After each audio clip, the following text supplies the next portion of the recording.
Não fala mais comigo.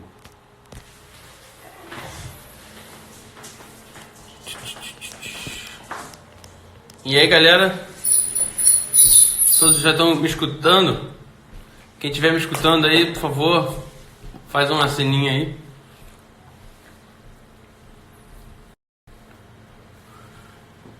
A gente vai fazer uma conversa bacana entre eu e o Rodolfo.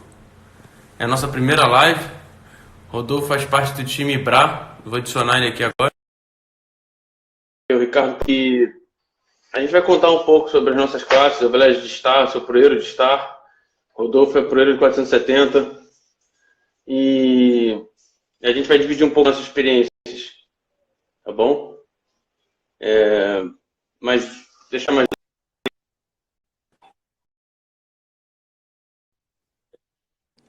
conectando. E a gente vai... Opa!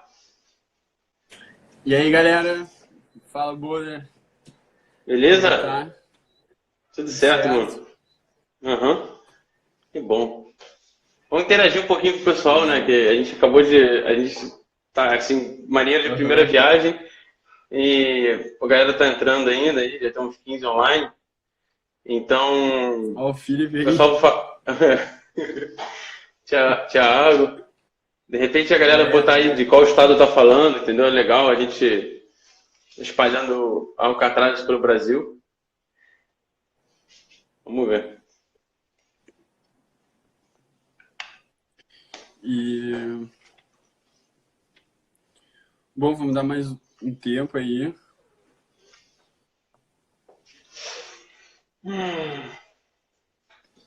Chegar em 20 a gente vai. Eu tenho 17? Tem 16 aí. O Thiago Brito.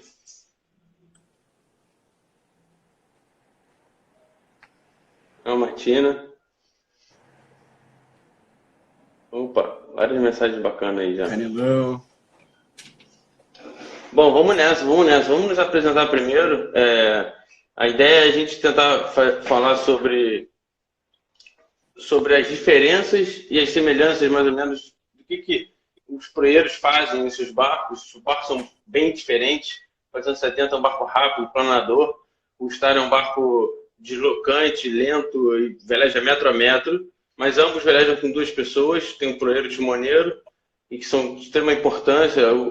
Você se envolver, né, tanto em terra quanto na água e se entenderem. E isso é um casamento, né? Então, a gente vai seguir nessa linha. Fala, Rodolfo. Sim. Não, acho que sim, acho que os dois são muito diferentes, os barcos, mas a importância de velejar em dupla e o papel de cada um no barco é extremamente importante. E os princípios, por mais que sejam barcos diferentes, os princípios são os mesmos, né? Tem vela, tem leme, tem golina, quilha, tem Star, né? Tem mastro, Star, então por mais que seja diferente, assim, conceitos diferentes, né? Os princípios são muito parecidos. Isso aí. Bom, como é que tu começou? Conta aí da tua experiência, Boulder. Como é que tu começou a velejar e tua vida até tu chegar na classe Star e nesse ponto que tu está? Bom, beleza. Então vou me apresentar, né? Eu sou o Pedro Trouxe, velejo aqui em Niterói, velejo no Clube Naval Charitas desde que eu comecei no Optimist. Tenho hoje 29 anos e velejo na classe Star, mas eu comecei no Optimist com 7 anos. Tive uma passagem meio curta, mas bem proveitosa. Eu velejei 3 campeonatos brasileiros, fiz 4 anos de Optimist. E aí eu era meio grandinho, como eu sou ainda hoje, e passei pro laser logo. Passei pro laser com 12 para 13 anos. Fiquei 10 anos na classe laser, velejei bastante lá. Foi uma classe que me ajudou muito como pessoa social. Fiz amigos em todos os lugares do Brasil, mundo. Isso é muito importante. Aí eu fiquei um pouquinho afastado, alguns meses afastado assim da vela, estava meio na dúvida do que eu ia fazer. Passei por fim, tive uma passagem que foi muito importante tecnicamente, porque eu ganhei muito conhecimento técnico para poder velejar e talvez ser chamado aí para o Star, que foi o pontapé para o Star. E hoje o velejo de Star, já desde 2013, pô, só colhendo agora bons frutos de umas campanhas que muito legal interessantes que aconteceram. Uhum. Muito bom. Conta pra gente você. Eu também comecei de Optimist e também velejei muito pouco tempo, nem tu. Corri um campeonato brasileiro só em Brasília, Uhum. aqui no lago lá, Paranoá. Muito legal, na real. Agora, ano passado eu voltei lá, a gente voltou lá, né? Foi a Copa Brasil. Ganhamos o campeonato, foi um lugar muito legal, Brasil. Gosto muito de Brasília. E também a terra natal do meu timoneiro, Canelão. Boa. Ricardo Paranhos. E, enfim, mas daí eu velejei de Optimist e depois disso, logo em seguida, eu fui pro laser. Eu tive que sair meio cedo, porque eu cresci muito rápido, peguei muito peso logo. Para quem não sabe, o Optimist é o barco que as crianças velejam, uma caixa de fósforos, assim, um barquinho todo quadradinho, e que ele é feito para não andar muito, assim, é bem um barco muito de escola. E é para as crianças andarem, para não ter perigo. E então é todo mundo levinho, né? Peso de criança. E daí fiquei logo muito cedo, assim, com 13 anos, eu já tinha 1,70 m, 65 quilos. E era impossível velejar de Optimist. Então eu fui velejar de laser e fiquei também uns quase 10 anos velejando de laser. Mas nunca, assim, consegui engrenar direito numa carreira de campeonatos. E por falta de treino, por outros objetivos. Uhum. Mas no final eu comecei lá pelos meus 20 anos, eu corri uns campeonatos de snipe com o Beto Paradeiro. E aí eu acho que ali virou um pouco a minha chave. Nesse meio tempo estava começando, era o fim da Olimpíada do Rio de Janeiro e tinha uns 470 sobrando no clube. E veio o Ricardo e o Pedrinho para Porto Alegre para velejar. Legal. Boa. E eu acabei começando a velejar na proa do 470, na proa do Pedrinho. E isso aí em 2016. E Legal. daí, desde então, aí depois eu acabei... Eu e o Pedrinho, a gente acabou se separando. E eu acabei indo velejar Canelão. E desde 2018, no meio do ciclo, mais ou menos. E então foi isso. E daí tô na campanha agora com o Canelão para Tóquio 2021. Isso aí. De proeiro. Vamos forte, boa.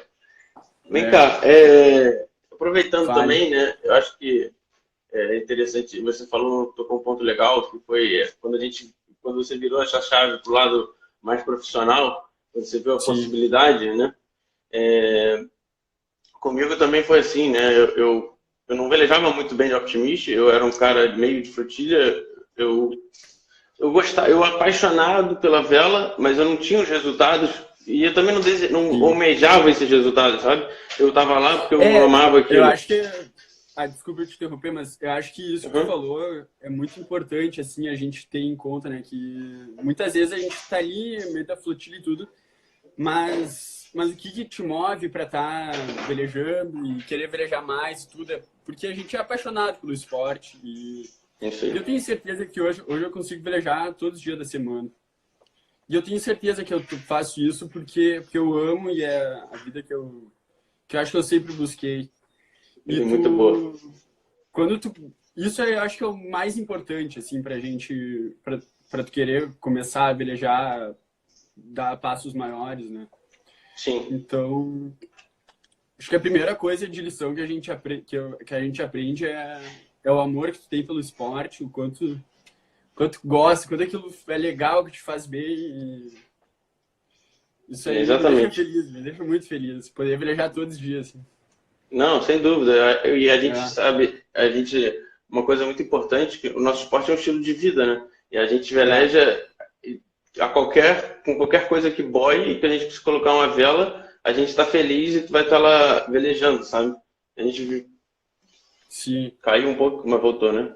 Ah, mas aí é isso, foi. tipo, se a gente viaja para um lugar de praia, a gente já pensa logo como a gente pode velejar lá, ou velejar de jangada, ou alugar um hobbycat, sabe? É, Fazer uma coisa assim, porque é o nosso estilo de vida. E isso é importante, é legal, é a coisa mais inspiradora do nosso esporte, né? sim.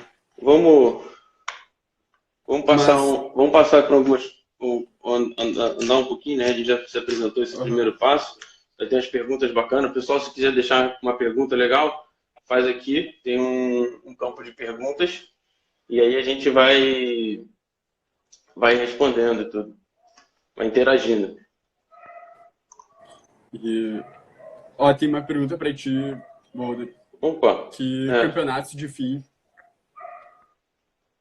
sobre o campeonato de fim, que ah, tu beleza. correu?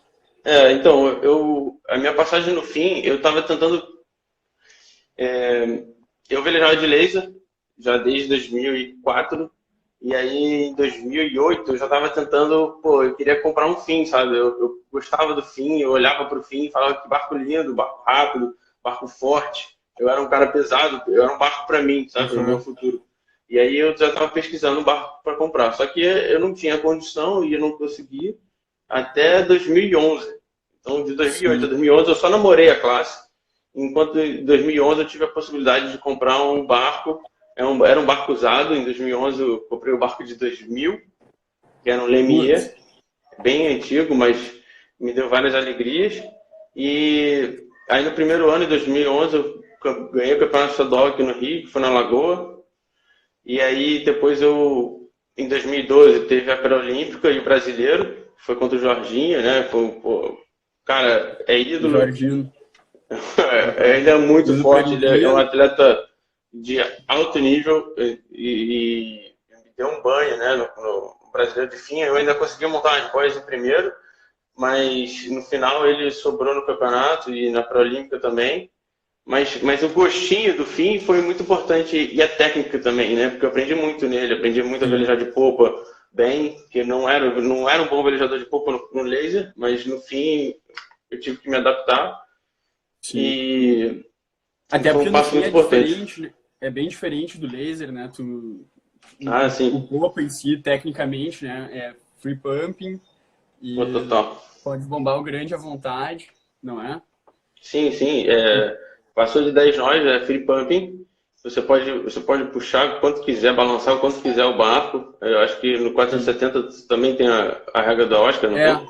é isso aí. No Quantos nós? 470, a partir de 7, 8 nós, liberam a bandeira, sobe a bandeira Oscar.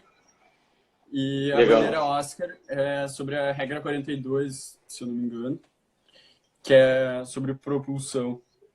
E então tá liberado, tu pode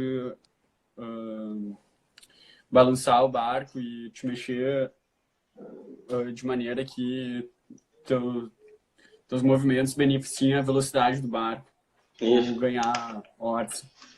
Criando aquele E vento no que aparente, né? Da bombada, é, parecido com a da prancha, assim. é.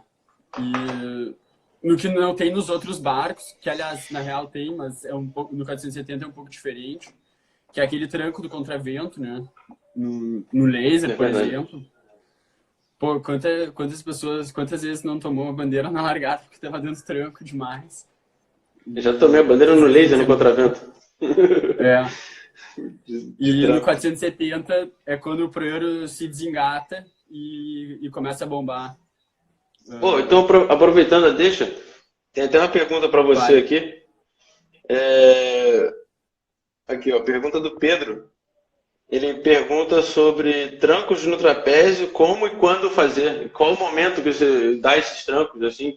É, Conta pois pra é, ele. então, isso é um pouco, assim, tem que ter cuidado, sabe? Uhum. Mas, porque a gente não pode deixar o barco tirar peso se tu tá com o trapézio esticado, né? E, assim, a gente parte do princípio que dá tranco no trapézio já tem vento para estar trapézio esticado e já tem Oscar. Então, tu tem que cuidar para não tirar peso do barco, não Entendi. tirar peso do trapézio, sabe? Para não adernar o E barco, é isso? Para é solta? para não adernar o barco para dar tranco. Ou para tu tirar peso, o timoneiro soltar grande, Entendi. que isso aí, o barco deixa de andar para frente e anda para o lado, né?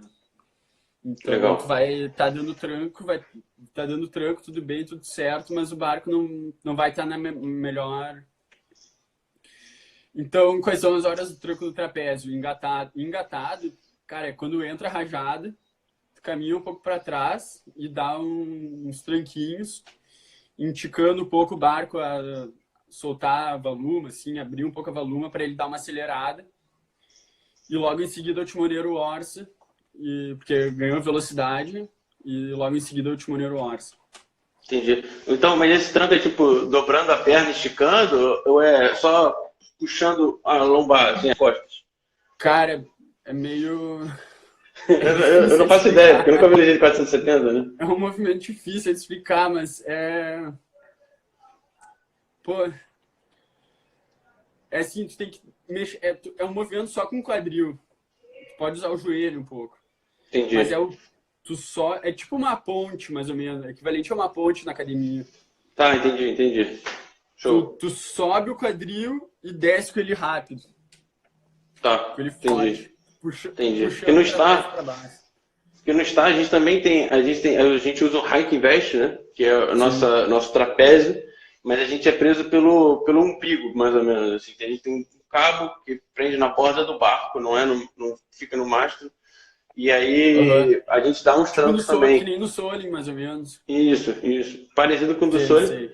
E aí a gente dá normalmente tranco para frente, assim, a gente coloca energia no E contravento dá principalmente um. para botar energia no barco, para bater em cada onda, sabe? Sim. Pá! E aí isso cria um certo avanço, assim, eu acho legal. Importante pra Aham. caramba. Principalmente no vento forte. Sim. É. E, e como é que é? E no Star, no vento forte, nas regatas de Mundial e tudo libera Oscar ou não? É Não. só na Star Sailors League? É, exatamente. Então, a classe Star, ela tem a regra paralela, né, a regra da World Series. Então, a gente usa a regra 42, não pode free pumping em momento nenhum. Porém, a Sim. gente tem um campeonato que está ficando bem conhecido, que chama Star Sailors League. E dentro da Star Sailors League, que aí é um campeonato que tem a sua própria regra, você pode bombar free pumping, em contravento, no popa, o tempo todo. Então, você pode já correr campeonato tendo que bombar assim o grande e a buja, sabe? Ao mesmo tempo que nem Sim. vocês, acho que vocês bombam assim no 470, né? Com Aham. balão, puxando barra, Balão, a né? buja. É. É, É o Barley e o e Slot, os dois, né? o barra só das Pra dois, unificar, exatamente. assim. Pô, então, incrível. E aí só nas taxas livres que a gente pode bombar. E agora eles estão também fazendo, por exemplo, fizeram ano passado o europeu em Garda, que foi um Sim. campeonato com a regra da classe, as 9 regatas, e aí depois teve as finais, sabe? Tipo, os 10 primeiros passaram por uma série final, que aí foi parecido com a Finals, com a Star Sailors League Final.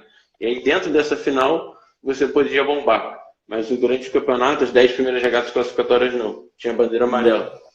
É, Ah, que irado. né? E cada vez mais vem tentando fazer campeonatos nesse modo, né? E Ah, sim. É tirar mais algumas atrativo, né? regras que é atrativo. E também para tirar aquele quê de dúvida do juiz, né? Isso é outro problema que a gente tem um pouco no nosso esporte, Verdade. que como é uma coisa um pouco subjetiva às vezes, tu dizer o quanto que um barco está se utilizando para propulsionar ou não com as velas e com peso. Entendi. Então, cara, às vezes tem juiz que dá bandeira que amarela que não era para dar, né? No, a gente é, realmente, Várias é quase que nem situações o que futebol, né? é. Então, no 470 mesmo, por exemplo, se não tem Oscar, Tu não pode bombar o balão e depois o grande, no poker. Tem que bombar ao mesmo tempo. Tem que bombar Ou os não? dois ao mesmo tempo. Se tu bombar um depois do outro, conta como 2 bombadas. E Nossa, se não tem Oscar, cara, e tiver entendi. é Se pênalti. for no feeling, se for no Só feeling, que, corre o risco de tomar bandeira. sim. Só que de repente um cara pode ou não classificar aquilo ali como uma penalidade. Então eu acho que a bandeira Oscar, ela vem em bom tempo, assim, para simplificar um pouco mais o esporte e não permitir aqueles erros humanos possíveis, né? Entendi. É isso aí. Vamos falar aqui um pouco das semelhanças, então, dos dois barcos. Sim, A gente tem aí, por exemplo, com semelhança no sentido de que a gente entende que as pessoas estão saindo optimistas, estão no laser, mas e aí não conhecem ainda o Star, o 470, e é esse leque de opções que ele tem, de Snipe, 420, 470, e aí a gente trazer para eles, trocar uma ideia aqui de noção, né? O que se aproxima desses sim. barcos que a gente veleja? Porque, infelizmente, hoje a gente veleja em duas classes que tem muito pouco no Brasil. Acho que são duas flotilhas que tem no 470, no Rio e em Porto Alegre, e são duas flotilhas que tem no Star, praticamente. Uma em São Paulo e outra no Rio, sabe? Sim. Então, E a gente em Brasília não talvez tem também? desmistificar. Em Brasília caiu bastante. Tem barco lá, mas não tem tido regata, infelizmente. Ó, Boldri, fizeram uma pergunta aqui pra ti sobre o peso da tripulação na Star Sailors League. Opa, boa pergunta. Não é liberado. O peso na Star Sailors League é super rígido, é dos campeonatos mais rígidos que a gente tem, porque, por exemplo, no Campeonato Mundial, você tem a pesagem no primeiro dia oficial e você depois só tem uma pesagem no meio do campeonato, no dia que você acaba a terceira regata. E aí você não tem mais pesagem, ou seja, se você engordar mais para frente, não tem tanto problema. Mas a pesagem oficial acontece uma no primeiro dia e outra no meio do campeonato. Na Star Sailors League, não. Você tem a pesagem oficial no primeiro dia e a cada dia de regata você tem 3 tripulações sorteadas das 25 a ir para a Caramba. balança novamente.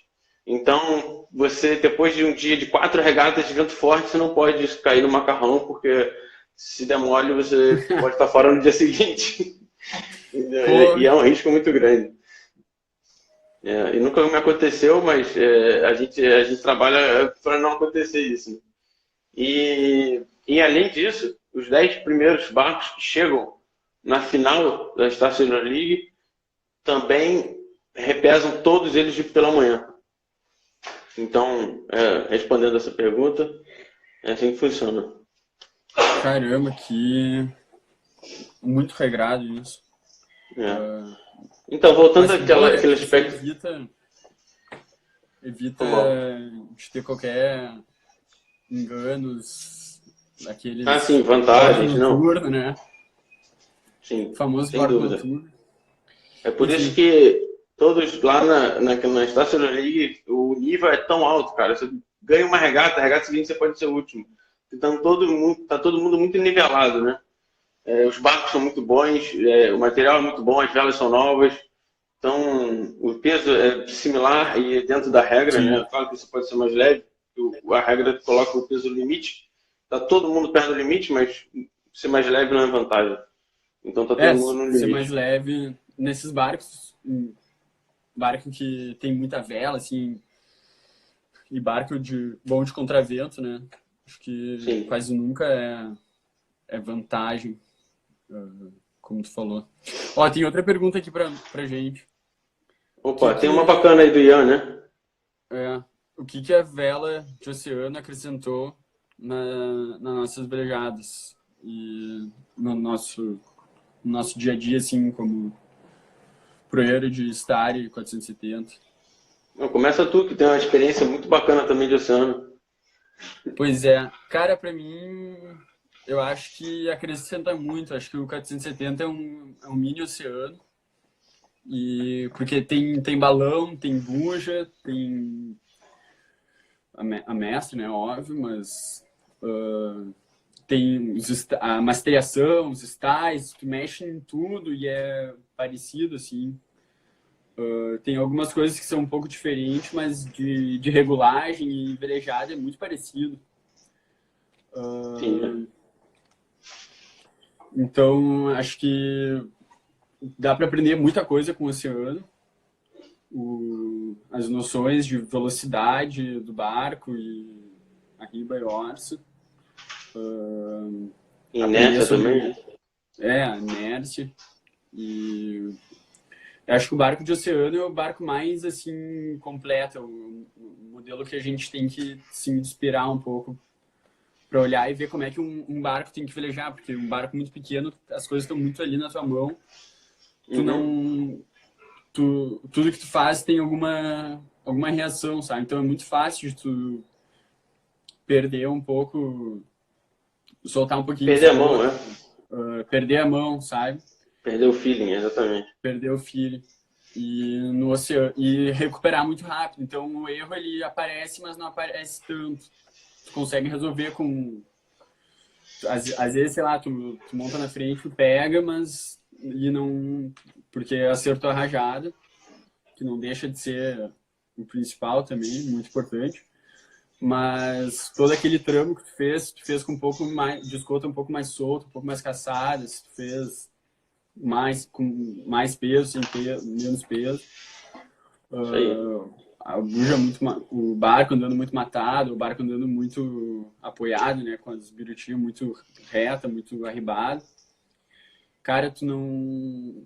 Isso aí, às vezes, tu passa um pouco em branco, e num barco de oceano não passa tão em branco isso. Porque um erro desse, o barco anda mais lento, tu tem os relógios ali, tu tem os instrumentos para olhar e para saber o que está acontecendo, como é que tá a velocidade, vento aparente, o vento, o ângulo do vento, tudo. Então, acho que nesse sentido dá para tirar muita coisa do barco do oceano. Fora a engenharia também, né? Eu ia falar disso aí.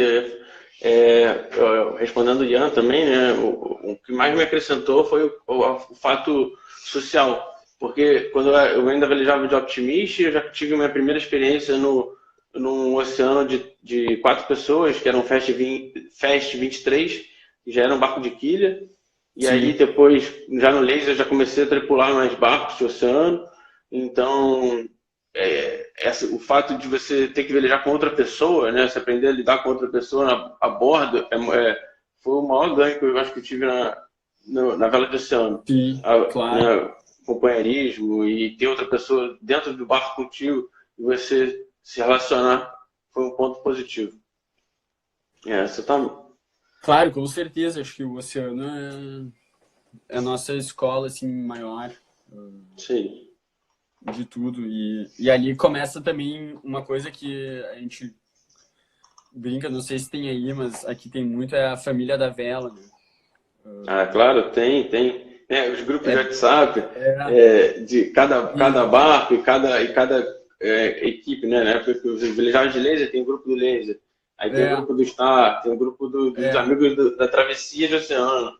Então, é muito legal essa parte. E é muito a classe oceano que dá, assim, que acho que é o maior agregador de pessoas e amizades e acho que o maior meio social, né, que tem. Isso também é um outro papel muito importante do nosso esporte. O meio social e a convivência que nos proporciona com pessoas. Verdade. Das mais variadas tribos que existem. Aí, tem uma pergunta bacana, hein? Aqui do Samuel. Como conseguem conciliar ser profissional de vela e família? Porque vivem velejando, né? A gente está sempre aí... Eu acho que você podia falar um pouco melhor, porque você está com uma rotina de treino muito intensa, pelo menos em relação a mim, porque eu tenho velejado muito lá fora, e aí eu fico distante da minha dupla, e agora eu ainda estou em quarentena aqui, então não estou tendo uma rotina de treino tão adequada. Sim. Mas você que agora está arrumando para Tóquio, buscando essa Aham. vaga, né? Conta um pouco aí para ele. Pois é bem difícil, não vou mentir, mas, cara, eu acho que boa parte do tempo que eu tenho, eu velejo, eu organizei minha vida inteira para velejar nos últimos 3 anos, para poder só velejar. Boa. E a minha família é o que vem em segundo lugar. Não, todo o tempo que eu tiver livre, vou tentar conciliar, com certeza, sei lá, 30% desse tempo para minha família. E o resto pra gente também, né? Mas é difícil, assim, ficar muito tempo, viajar bastante, ficar muito tempo fora de casa. Às vezes ano passado eu passei 2 meses no Japão. Nossa. E bastante tempo, assim, mas ainda bem que tem WhatsApp, Skype, e fala bastante por telefone, tudo, e mata saudades. E segue o bonde. É. Você é filho único também, não? Não, tem mais uma. Ah, isso ajuda um pouco, né? Dividir. É. Meus Mas a pais minha irmã sofrem muito. não mora mais em casa. Ah, Então, eu sou filho único, minha mãe praticamente liga todo dia, principalmente quando eu tô com campeonato, né? Acho que ela sente bastante a falta. E a Natália agora também, minha noiva, que a gente já tá morando junto, sente um pouco, sabe? Às vezes eu passei também 2 meses ano passado na Europa, e direto, europeu, mundial, e um trabalho também de charter. E é bem duro, mas quando a gente está aqui, a gente está 100% em casa, então é sim. legal. Vamos mais uma É, pergunta? vamos aí, ó. Para os dois, qual a função do proeiro na tática da regata? Pô, pergunta boa, hein? Peraí, É. cadê? É, então, eu vou falar um pouco primeiro da minha parte, que são Sim. barcos bem diferentes, e aí tenho, acho que uma visão bem diferente do que um proeiro faz. É, no contravento, eu tenho muito menos visibilidade do que o timoneiro, então normalmente, principalmente no nível alto, eu velejei com Jorge, Arif, velejei com Lars e Lars Grael, e esses caras, eles têm um olho bem clínico para vela, principalmente no contravento, porque eles estão acima de mim, às vezes meio metro de altura, e eu estou lá na borda, pertinho da água, então eu consigo ver menos coisas, eu consigo falar para eles sobre os barcos, né? Posição tática, o que está acontecendo nos barcos, a barra dentro da gente, mas a sota-vento eu não consigo enxergar nada, pelo menos a vantagem, que eu já estou dando para ele o que está acontecendo nas costas dele, que ele às vezes não consegue olhar para trás, que não é bom olhar para trás, de Sim. maneira não deve olhar para trás. E então eu tento dar essas informações para ele, com o que está acontecendo na barra vento, né? Os caras lá em cima estão altos, os caras estão baixos, né? A proa está alta lá em cima, os caras pegaram uma pressão melhor, então aí ele toma as decisões com base nessas informações. Onde está a boia, né? Isso a gente ainda consegue assistir. Agora, quando entra no popa, eu praticamente fico de pé, de costas para a proa e olho o tempo todo para a rajada e posição dos barcos que estão atrás. Que assim a gente sabe se a gente está pegando vento sujo ou não, ou se está tendo uma rajada, e aí a gente muda a posição, muda as regulagens, né? A gente caça o upper, traz o mastro um pouco mais para trás, ajeita a buja, entendeu? E a única duas coisas basicamente que eu olho é para trás, rajada e informação do que está acontecendo, se algum cara está ganhando uma pressão melhor que a gente, pegando uma rajada, e o que está acontecendo na proa, né? Se a proa está embicando muito ou se está muito alta, se a gente está surfando bem, entendeu? Então eu tento Sim, olhar para as isso ondas. aí. Uhum. Agora é Essa tudo. questão da proa é um troço muito importante. Agora que tu falou, eu fiquei pensando. A gente também, né? Às vezes tem uma sensação de que tem que ir para frente um pouco para descer a onda, né? E acho que todos os barcos têm isso. Exatamente. Mas tem que cuidar para não ter muito peso para frente, porque senão a proa enterra e o barco não popa, né? A proa enterra e o barco trava. Parece É vida submarina. assim, Mas, Exatamente. interessante. A Felipinha entrou aí, ó. Um alô para ele. Tá, tem mais uma pergunta aqui. Não, conta aí então, como é que é no contravento? E como é que você ajuda taticamente no popo também? sim. Pois é, no o Proeiro do 470 tu consegue ver bastante coisa e tem muita noção do que está acontecendo assim no barco e fora. Próprio se o barco fica lento ou fica rápido, tu consegue avisar pro timoneiro, tanto falando quanto se mexendo.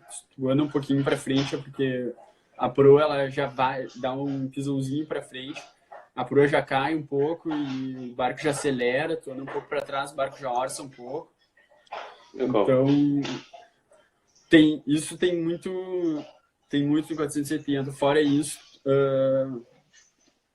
tem condições que a gente tem que entrar e sair muito do trapézio e por variação de vento. Então, o cara já olhando para a água, tu já sabe se tem buraco, rajada, se tem mais rajada e vai falando pro timoneiro. Daí, bom, também a gente não fica... Eu consigo ter uma visão total, assim, do que está acontecendo, com os barcos a barlavento virando na cabeça, com os barcos a sota-vento pela janela das velas. Então, dá para falar bastante, assim, dá para ajudar bastante. E eu acho que o principal, pelo menos o que o meu técnico fala, o Paulinho Ribeiro, que o trabalho, assim, do proeiro nessa tomada de decisão da tática é tu fazer a coleta de dados. Coleta de dados, o que é? É tu olhar onde é que tem rajada, onde é que não tem. Boa. Os buracos, olhar o rumo da bússola e falar, olhar os barcos que estão a barlavento, olhar os barcos que estão a sotavento, falar como é que eles estão, se estão com a proa um pouco mais alta, se estão com a proa um pouco mais baixa, se a gente está perdendo barlavento, porque no 470, no contravento, de vento forte, por exemplo, o barco é muito fácil de tu sair arribando muito rápido e não orçar. Não sei se tu sabe disso. E, cara, então, o cara tenta, tu olha bastante e avisa bastante, assim, o que tá acontecendo e se tem rajada a barlavento ou rajada na proa.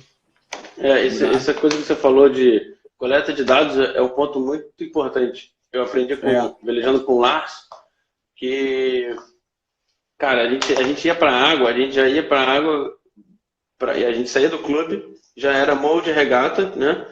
Já estava assim focado, com a proa, olhando para a bússola o tempo todo, o que está acontecendo, o que está dando direita, sabe? Até na volta para o clube, ele era tão competitivo comigo e com quem estava em volta, né? Com os outros barcos, que ele queria de qualquer jeito ganhar a volta para o clube. Então ele ficava analisando a bússola, o que deu no dia anterior, tá. Então isso dá uma coleta de dados daquela raia muito importante, né? Assim, ajuda a gente na hora que a gente está na regata a lidar melhor com isso. Com certeza. Então eu acho que é isso, assim, a maior ajuda que a gente pode dar é a coleta de dados, coletar, ver, entender o que está acontecendo e passar as informações da maneira mais clara possível para o timoneiro, para ele tomar a decisão. Beleza.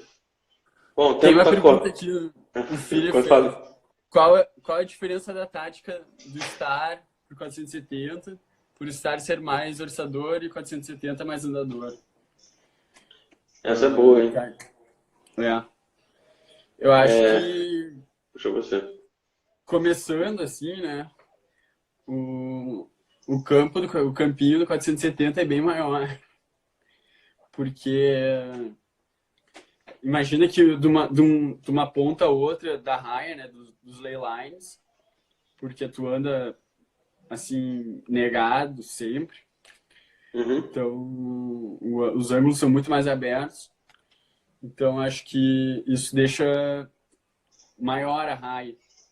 Então, a diferença de tu ir pro ley line da esquerda e pro ley line da direita já é muita diferença, assim, num lugar Qual é o ângulo de orça mais qualquer aproximado de vocês? é 45 graus Nossa, com assim, com pouco vento, com uns 7, 8 nós. entendi. E com mais vento é 55, por aí, 50, 55. Ah, com mais vento vocês, tipo, É arribam mais mais, elevado. então? É. Entendi. Então, falando já do Star, a gente tem, assim, normalmente tem sido Barra Sota, a gente tem um percurso de triângulo também, mas é muito raro e eu viajo de Star há 6 anos, eu corri uma vez, que teve través, foi agora na Bacardi Cup, teve Sim. 25 nós, e aí eles começaram com través, e na hora do jive eram dois nos acuda, mas acontecia, mas e a gente tem um contravento de 2 milhas. No Mundial, na É. Bacardi Cup, a gente tem 2 milhas de contravento. São contraventos que Por 2 demoram milhas é coisa. tipo 35 minutos, cara. Você entra no contravento, fica 35, 40 minutos, sabe? 45 minutos até em contravento e na posição. E então o que vale mais não está é basicamente a velocidade, né? Se você tem 2 milhas de contravento, se você orçar um grau ou outro a menos, não tem problema. Mas se você for 0,2 nós mais rápido que alguém, aí vai fazer muita diferença lá na frente. Então, Sim. basicamente, taticamente, no estágio a gente se preocupa em ter a máquina mais rápida e sob controle, porque é muito difícil controlar o Star, né? Ele tem muita vela, Sim. ele já é overpower com 12 nós. Então a gente começa a tirar a potência dele com 12 nós. Isso é bem complicado, né? Essa é a diferença, basicamente. Sim. 12 nós onde está o peso máximo, assim, do barco. A gente procura tentar não soltar muita vela e ficar mais esticado no trapézio, fazer borda e tentar aguentar mais o barco ainda, não começar a tirar pau. E como tu falou que no Star é muito importante ser mais rápido, no 470 é um pouco ao contrário, assim, é importante tu conseguir orçar bem. Entendi. Claro que é importante tu ser rápido, né? É sempre Sim. bom ser rápido. Mas É orçar... bem one design, né? É tudo igual, assim, né? Não vai ser tanta diferença. Se você conseguir, talvez, dar um grau a mais, é melhor do que dar 1,1. É isso que você quer dizer? Não, é ganhar barlavento. Porque é muito fácil de tu colocar o barco para correr, para ele andar. Ele anda muito fácil, sabe? E orçar é muito difícil. Orçar veloz, assim, sem perder... Acabou de responder. Essa é a diferença. O Star é muito fácil orçar, porque ele tem um grande monstruoso. Qualquer coisa que você faça errado, o barco vai sair orçando, que ninguém aguenta. Ele vai fazer 30 graus de orça e ninguém pega.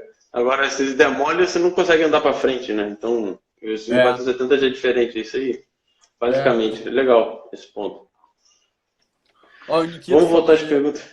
Não, sobre o número de cambadas, tem, claro, no 470, por ser rápido, né?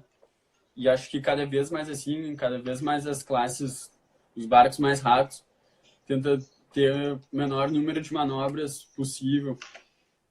E pra gente isso conta um pouco, conta bastante, mas também se o vento estiver rondando, tem que cambar de acordo, né? E no Star, como é que é? No Star atrapalha um pouco, No Star, é mais importante ter a sua pista livre e tacar para frente, assim, sabe? Cambar no Star não é uma coisa muito rápida. Você perde muita velocidade e demora a acelerar, então não é muita vantagem dar muitas cambadas no Star. Você perde muito rápido, entendeu? Sim. Tem mais uma lista de perguntas aqui, ó. Vamos voltar aqui, peraí. O Lucas pergunta sobre... Ele perguntou para mim como é que foi o desafio do peso para a SSL para viajar com o Jorginho. Então, aproveitar e já botar... Só uma pergunta. Que campeonato foi que tu correu com o Jorginho da SSL? Então, aproveitar essa deixa e já responder 2 perguntas. Eu vou perguntar também... Tem a pergunta do Gustavo Nascimento, que fez uma pergunta muito bacana para nós dois. Aí eu falo primeiro, você depois já engata, que é o campeonato mais marcante para cada um. E coincidentemente, esse que o Lucas me pergunta é o mais marcante para mim. Então, eu vou responder a pergunta do Lucas, entro na do Gustavo e você completa. Foi o seguinte: em 2018 eu vinha no ano que eu não estava velejando, no meio do ano mais ou menos, e aí eu estava cuidando do meu avô, estava hospitalizado, e aí tive a oportunidade de participar do meu primeiro Mundial de Estado. Participei com um americano, e aí nesse Mundial eu estava pesado, estava bem gordinho, sabe? E precisei pesar menos 13 quilos para poder velejar com esse americano em setembro. E aí corri com ele final de setembro, o Mundial em Oxford. A gente foi 7º lugar, a gente ganhou a última regata. E Pô, que bacana. Depois de um período de 1 mês e meio de dieta, emagrecendo 13 quilos. Foi um baita desafio para mim, mas eu fiz correndo muito, assim, pedalando bastante. Pedalava 50 quilômetros todo dia, corria muito e comia com muita qualidade, né? Eu não estava sendo um atleta antes, eu estava cuidando da minha família e estava totalmente away disso, mas quando eu tive a oportunidade eu fui totalmente focado. E aí quando acabou o Mundial, eu tive a chance de velejar com o Jorginho, porque ele me convidou. Faltavam 45 dias e ele veio para mim e me chamou: olha, Pedro, queria correr a Star Sailors League com você, só que tem um problema, eu estou muito preocupado porque nós dois somos muito pesados. Ele velejava de fim, eu velejava de fim, só que eu estava mais gordinho ainda. E aí ele virou para mim e falou: vamos na balança. E aí a gente foi para a balança, eu pesei 119 quilos, isso depois de ter perdido os 13. Eu estava bem gordo mesmo, mas eu estava forte, então estava acontecendo. E aí eu fui para a balança e ele falou assim: caraca, tem que perder 15 quilos em 45 dias para correr comigo, cara. E eu vou perder uns 5 quilos. Porque como ele estava em campanha olímpica, ele não podia se... ele não pode mudar muita coisa, né? Da regra de peso, de dieta dele. E aí eu virei para ele e falei: cara, me dá 2 dias, eu vou num profissional de saúde e aí vou perguntar se isso é possível. E se isso for possível, eu vou com você para a final. Eu quero esse campeonato, eu quero essa chance. E tinha sido meu primeiro ano correndo campeonatos internacionais, sabe? E aí ele virou para mim e falou isso, eu falei: pô, eu vou agarrar essa chance. E aí nos 45 dias seguintes eu só passei 30 dias tomando sopa, claro, com acompanhamento nutricional, super regrado. Fiquei desses 45 dias, 35 tomando sopa, era dieta à base de líquida. Emagreci tudo que eu tinha que emagrecer, corria todo dia, ficava 2h30 na esteira, que nem um louco, todos os dias. E aí aconteceu, chegou lá em Nassau, eu pesei 102 quilos no dia da final ainda. Sabe, eu estava 2 quilos abaixo do que eu tinha que pesar e estava feliz, estava me sentindo bem, forte. E aí aconteceu, foi bom demais. Você não te sentiu um pouco fraco, assim, depois de... Porque geralmente quando a gente perde peso, faz dieta, eu pelo menos me sinto assim. Tem uma hora que eu começo a me sentir um pouco fraco, um pouco... assim, é uma boa pergunta essa. Pesado. É uma ótima pergunta. Como é que foi pra ti? O que rolou é que, por exemplo, eu tinha a chance de fazer o campeonato e aí eu precisava perder peso. E eu estava me sentindo um cara forte porque já vinha uma preparação de 2 meses antes. E aí o cara, eu pensei, talvez eu fique um pouco fraco, só que eu vou precisar de menos força para carregar um cara de 15 quilos a menos, sabe? Sim. Então eu praticamente tirei galão de água de 20 litros de mim, então eu precisava ser um cara menos forte para ser um cara forte, entende? Com esse peso a menos. E aí valeu a pena, compensou, eu cheguei lá e estava me sentindo super bem. Entendeu? Basicamente foi isso. Então, agora respondendo o Gustavo, o campeonato mais importante foi a Star Sailors League em 2018, final em dezembro, foi lá em Nassau, em Bahamas. A gente entrou no campeonato como os azarões, a gente era jovem demais, eu Jorginho, 26, 27 anos. E não azarões, mas a gente sabia que podia fazer a final. Ele era o atual campeão mundial. Só que lá todo mundo, sabe, é especialista, né? O conserto relógio suíço com luva de boxe, entendeu? E aí a gente fez uma boa série. chegamos em terceiro na fase classificatória, fomos à fase final, e na fase final a gente teve quartas de final, semi e a final. E aí no último dia deu tudo certo, o barco estava perfeito, a gente ganhou todas as regatas, então foi uma coisa de arrepiar, assim, foi um presente para meus pais, principalmente meu pai que tinha se curado de um câncer na mesma semana, então foi o momento mais especial da minha vida, assim. Então, basicamente foi esse. E aí ele pergunta para tu qual foi o seu campeonato. E lembra que a gente tem 10 minutos, hein? Passou voando. Então, passa voando isso aí. Acho que o campeonato mais legal que eu tive até agora, assim, que mais me marcou foi o Campeonato Sul-Americano do ano passado, 2019, aqui em Porto Alegre. E a gente ganhou o campeonato, foi em março, assim, início de março, e depois de ter passado uma temporada inteira do verão treinando. E foi muito legal, tava Fernanda, Oliveira, Jason, Giga, toda a galera. E a gente, como jovem, assim, não fazia nenhum ano que estava velejando junto. Conseguimos fazer um bom campeonato e muito boa. Sair na frente já e ganhar o campeonato. E aquilo ali foi um alívio gigante, assim, para mim. Acho que ali fazia mais ou menos uns 10 meses que a gente vinha treinando. Desses 10 meses, a gente treinou... A gente deve ter parado, acho que 2 semanas. Entre Natal e Ano Novo. Legal. Muito bom isso aí. Então...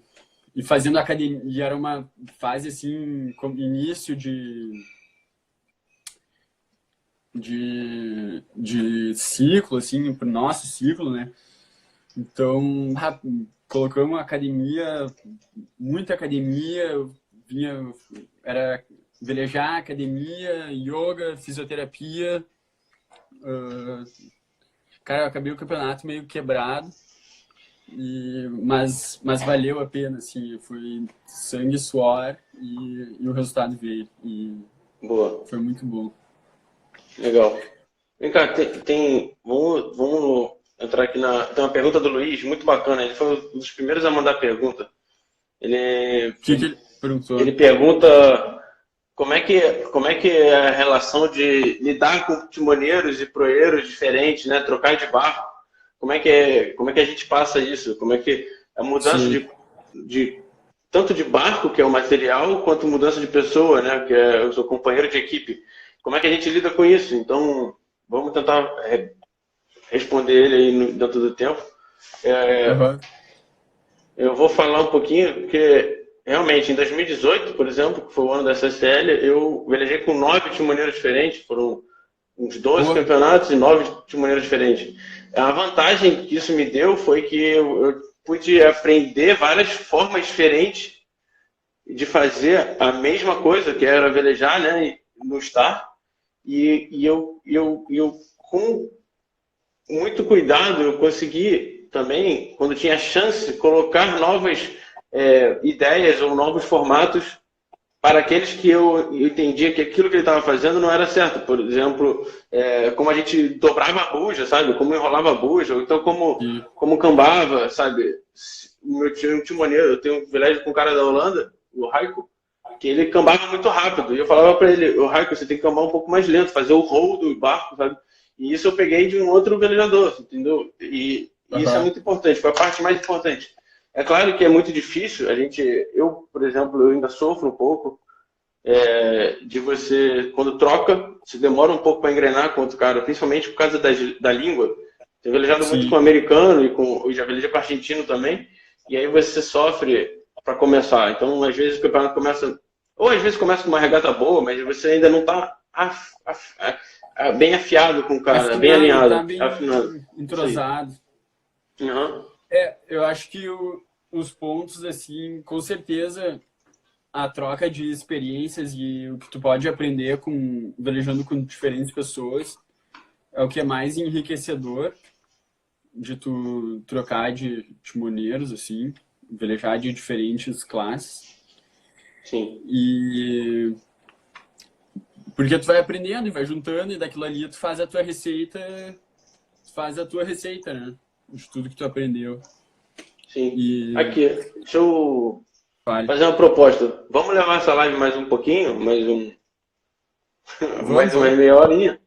Tá bacana, vamos, né? Tá um papo bacana, cheio de tá perguntas que a gente legal. tem para responder aqui. Então, olha, pessoal, em uma hora, a gente está chegando agora em 56 minutos de live, mas daqui uns 4 minutos, então a gente vai fechar aqui. Eu não sei o que vai acontecer, se vai acabar, mas a gente vai voltar Vai e vai acabar e a continuar gente abre de respondendo. novo.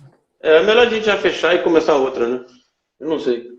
Aí, tem as perguntas bacanas chegando. A Carol chegou. A Ah, Carol, a irmã e aí, do do Henry. Mário. Um dos melhores proeiros. Acho que é um grande exemplo Acho pra que é. gente. Um Aham. dos melhores Time profissionais aí. Alcatrazes também, né? Tem que agradecer ao nosso time Alcatraz, mostrar uma bolsa. Então, vamos Claro. aproveitar. Então, em um minutinho a gente está de volta. Tá bem. Beleza? Feito. Encerrar aqui.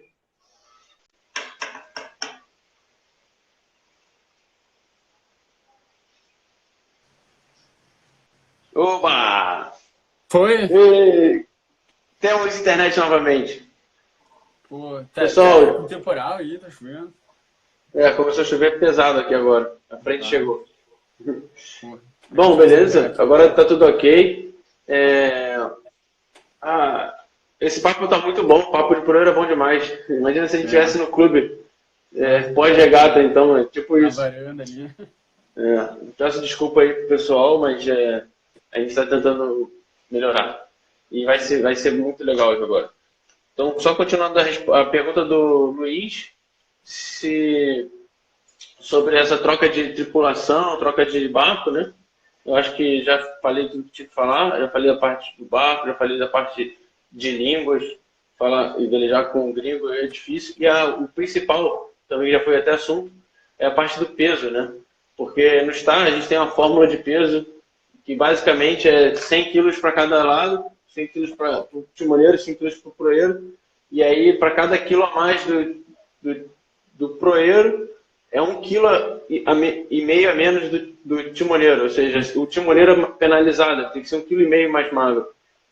E aí, isso só eu sofro um pouco, porque eu troco às vezes, estou velejando agora com o Paul Kayar, que é um cara um pouco mais forte, 92 quilos basicamente. Então eu tenho que pesar aí 106 quilos para dar essa conta fechar. Mas eu corri em dezembro com o Hamish Pepper da Nova Zelândia, eu tinha que pesar 112 quilos, que ele pesava 80 e poucos. Então, Pô, essa é outra parte que é difícil manter, mas com planejamento, com organização, eu trabalho e aí vai bem. Assim. Se você quiser, fala um pouco pra gente, um pouco do 470, se tem essa diferença de barco, layout, alguma coisa, e se você já vê de maneira diferente, né? No 470 tem, em princípio tem acho que uns 4 ou 5 fabricantes, mas tem dois barcos que são os mais usados e os outros praticamente é uma cópia de um ou de outro, que é o Mackey e o Ziegelmeyer. Então, Legal. tem um pouco de diferença, sim, de layout. O Ziegelmeyer tem um pouco mais de espaço, assim, no meio dele. Os estanques são um pouco mais afastados, tem melhor para se mover, assim, e tudo. Uhum. Mas de grosso, assim, em geral, é bem, muito parecido. Entendi. Mas, claro, né, 470, o cara sempre tem muito trabalho para fazer. A gente chega num campeonato, tem que trabalhar, sei lá, tentar trabalhar o mínimo possível para tentar velejar o quanto antes. E é aquela rotina: chega, trabalha, veleja, volta, trabalha mais um pouquinho e vai para casa às 7 da noite. Chega às 8 no clube e vai às 7 da noite. É isso mesmo. É tanto tempo. É. Mas, e E de peso, assim, não tem nenhuma regra, é diferente do Star, né? Não tem nenhuma regra, mas tem aquele peso ideal ali do barco, que é mais ou menos uns 135 quilos. E, Entendi. e pela física, né? O quanto mais peso tiver no proeiro, pro trapézio, melhor, né? Quanto mais leve o timoneiro e mais pesado o proeiro, melhor. Isso tem a ver também com jogar um pouco o peso para proa, ser melhor, até no vento mais fraco, médio ou não? E Não, quando você não usa o trapézio todo, nesse sentido que eu quero saber. sim. Tem a ver porque tu não deixa o porque onde faz diferença assim mesmo um peso, um pouco mais de peso, onde tu pode ganhar, tira vantagem, é quando tu tem o trapézio todo esticado, né? E quando tu começa a tirar a potência do barco, que Uhum, é então quanto mais alto e mais pesado, melhor. entendi. Mas tem um limite, né? Não, Não dá para ser um galalau, né? Não dá para botar ele não lá dá na. pra ser um.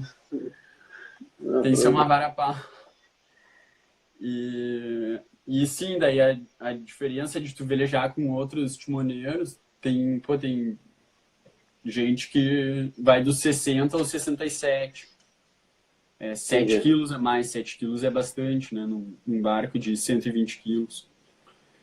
Entendi. Então, e no lugar errado. Então, isso é um pouco diferente, assim, falando do peso. Uhum. A outra ponto diferente, assim, de velejar com diferentes timoneiros é que como são muitas manobras e tem muito regulagem, muitas coisas para mexer, muito entrosamento tem que ter da tripulação. Quando tu troca muito de um timoneiro para o outro, esse entrosamento acaba não sendo criado, né? É E, verdade. e isso é um pouco ruim. Eu acho que no Star também deve ser assim, né? E Totalmente. É a por mesma mais coisa. que, por mais que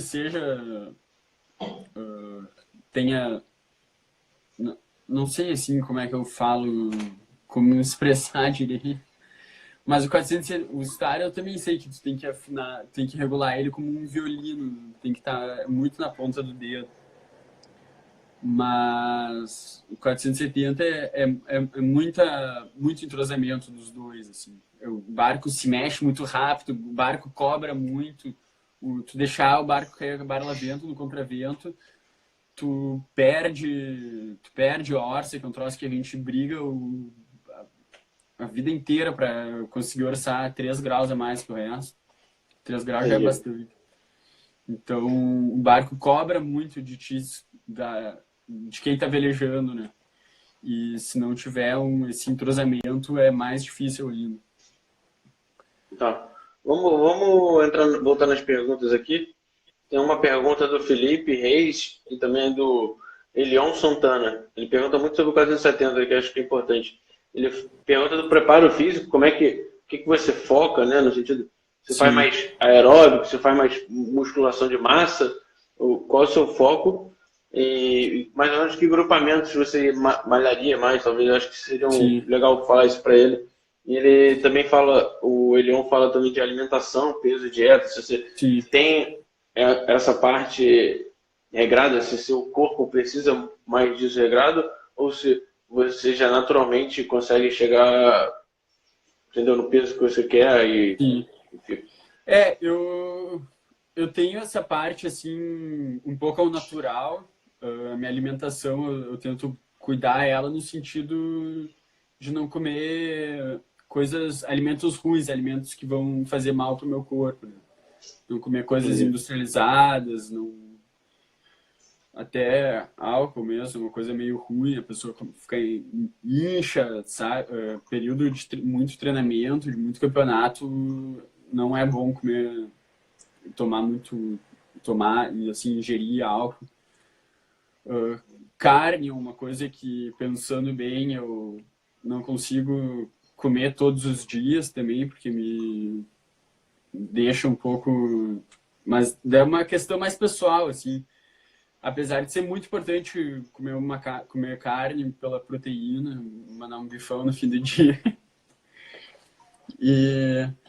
Mas assim, eu não tenho uma dieta regrada e tem que comer tal hora, tem que comer isso, isso e isso, tanto de carboidrato, tanto de proteína, tanto de sal mineral, tanto de, sei lá, tanto de ferro, tanto de zinco.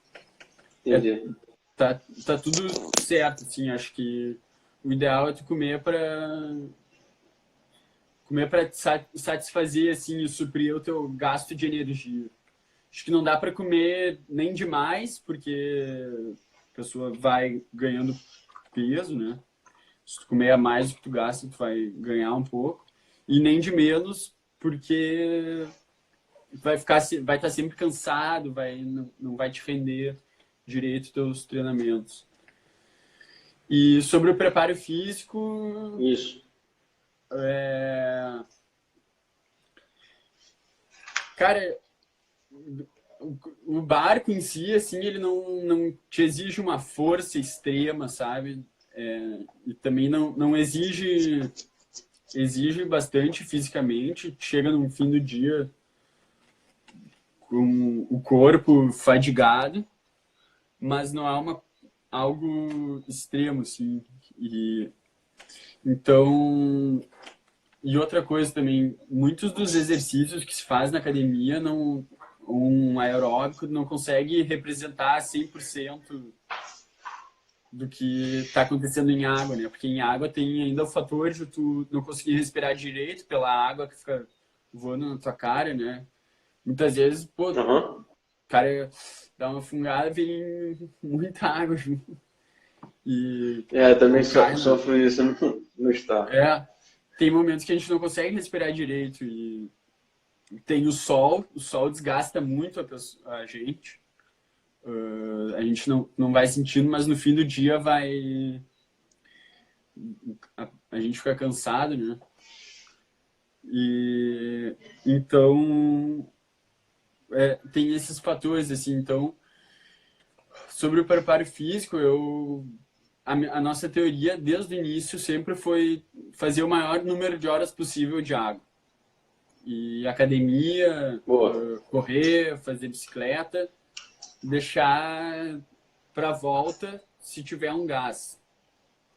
E às vezes dá, às vezes não dá. Então, uma semana que tu pega mais vento fraco, cara, dá pra fazer academia todos os dias. Uma semana que tu pega uma semana de vento forte, velejando 2 turnos, muito provavelmente tu vai chegar no final, no 5º dia lá, depois de ter velejado 10 turnos da semana, de 3 horas, o cara vai chegar destruído. Então não tem como tu fazer uma academia.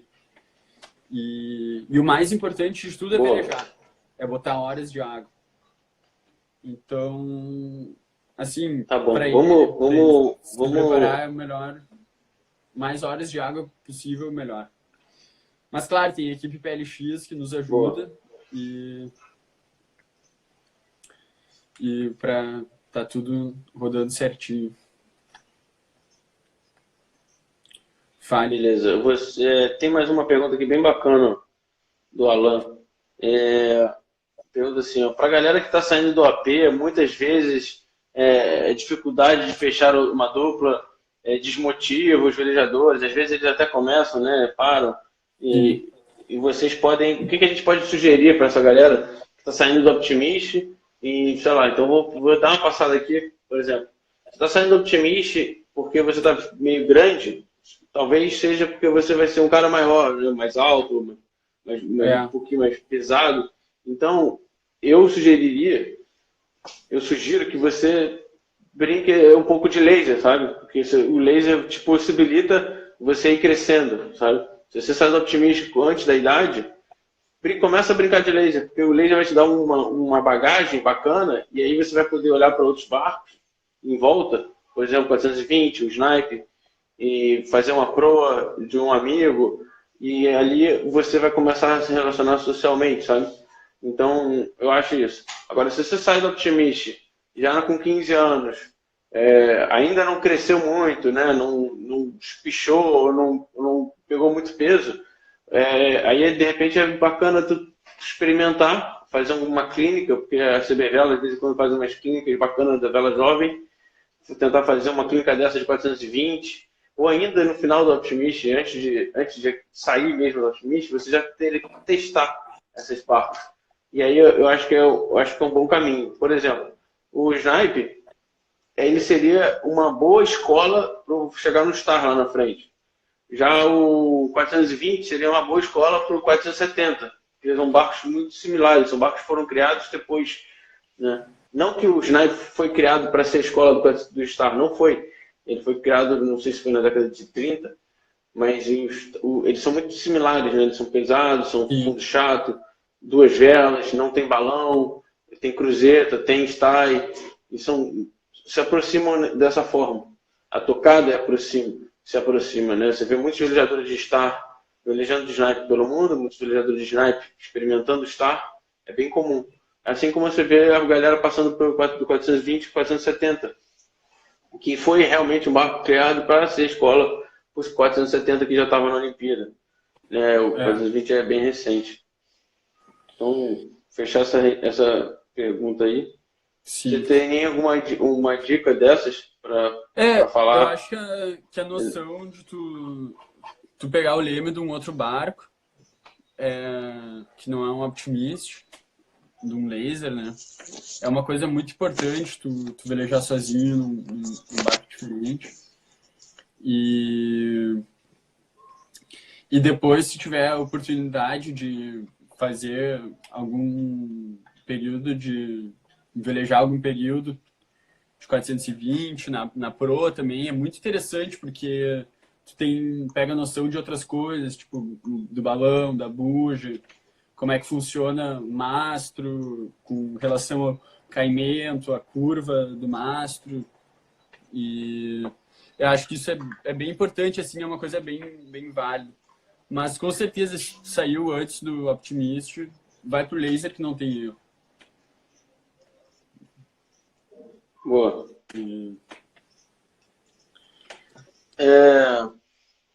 Eu tenho mais uma pergunta aqui, ó, da Carla, minha mãe. Vai. Mas é uma pergunta boa. Fala aí da preparação física. Bom, o Rodolfo já falou. E como é que está sendo na quarentena, né?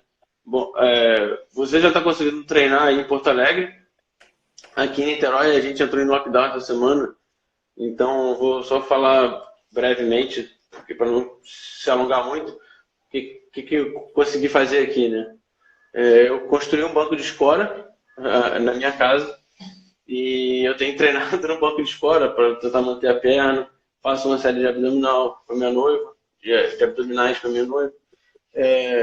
Treino um pouco dos aplicativos, mas é bem difícil, né? Eu, com certeza eu perdi um pouco do preparo físico da parte cardio, perdi muito. Sim. E vai ser muito importante eu voltar a correr, voltar a pedalar, mas basicamente a gente tenta segurar do jeito que dá, né, daqui. Mas como é que você passou esse tempo de quarentena? Fala pra gente aí. E agora que já tá rolando sua rotina aí? O tempo que eu tava em quarentena, que pra quem não sabe, a gente tava na Espanha, lá em Palma, indo correr o Campeonato Mundial de 470.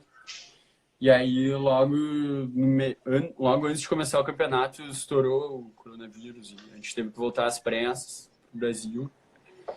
E, bom, chegando aqui, nos orientaram para ficar de quarentena 14 dias.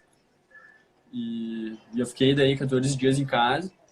Esses dias eu fazia os treinos da equipe PLX, que é a academia, o estúdio funcional, que a gente tem uma parceria e faz um trabalho especial com a gente para velejador, assim. E, bom, daí eu fazia os treinos que eles mandavam. Muita coisa de mobilidade, um pouco de cardio e exercício de membros superiores. E depois eu consegui surfar, correr e logo em seguida a gente voltou a velejar. Muito bom. Eu invejo um pouco vocês aí, que já são mais organizados aí no Sul, do que aqui a gente no Sudeste. Mas acho que tá resolvendo para tudo acabar bem, né? Não, vai dar tudo certo. E seguir nessa preparação. Tem mais uma pergunta aqui, tem a pergunta do Dan. Ele pergunta: Pedro, como você explica essa Brazilian Storm de proeiros na classe Star? Seria o nível da classe no Brasil? Exatamente. A gente tem grandes proeiros na classe há muito tempo. A gente passa por Marcelo Ferreira, Nelson Falcão, sabe?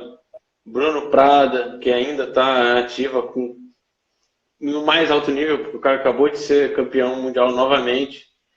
E 5 títulos mundiais, ele foi campeão mundial no meio do ano passado. E ganhou a Bacardi em março, foi o último campeonato de vela que a gente teve, talvez no mundo. Acho que foi a Bacardi de estar em março, que foi na primeira semana de março, antes de tudo parar, né? Então ele ganhou essa Bacardi com o Matheus. Então eu acho que ele é o líder dessa Brazilian Storm hoje, porque ele é o cara que trouxe a bagagem pra gente. E vou dizer assim, tem Samuel Gonçalves, que campeão mundial com o Lars, tem o Henry Boeni, vice-campeão mundial 2019, o Maguila, né, junto com o Og Dias, que o cara ganhou 2 títulos continentais ano passado. Todo mundo aqui no Brasil, a gente tem um campeonato brasileiro aqui, nível de campeonato mundial. A gente fez um campeonato brasileiro ano passado no Rio, que tinha Bruno Prada na água, fazendo pro gigante, o Henrique Haddad, né? E foi incrível. Você poder contar com o Lars Grael, que ganhou o campeonato com o Samuel. Eu tive a felicidade de ser segundo. E o terceiro colocado foi o Alan Adler, com o Arthur Lopes, que é um outro mega proeiro. E o Alan Adler também é campeão mundial da classe. Então, sem dúvida, a flotilha de Star no Brasil é muito forte. Quer velejar num nível muito técnico muito alto, é a classe Star no Brasil. Também tem outras classes, como o Snipe, também é muito forte. A flotilha é grande e tal. Mas, respondendo a pergunta, eu acho que o Brazilian Storm surgiu porque a classe no Brasil é muito forte. E aí a gente fez proeiros. A gente rapidamente colocou 6 proeiros no top 20 do mundo. Rápido, assim, em talvez 3 anos. E isso é muito legal. O Star tá com toda a bola aí no Brasil. Tem grandes velejadores, né? Pô. Tu, Maguila, Robert. Beleza. Acho que a gente pode começar a encerrar, né? Não sei se tem mais alguma pergunta. Já fizemos 1h30 de live. É a primeira live, eu nunca fiz a live na vida. No máximo mandei um áudio longo, e aí acho que isso aqui ficou um áudio com vídeo bem longo, ficou bem bacana. Acho que vamos para a parte dos agradecimentos, né?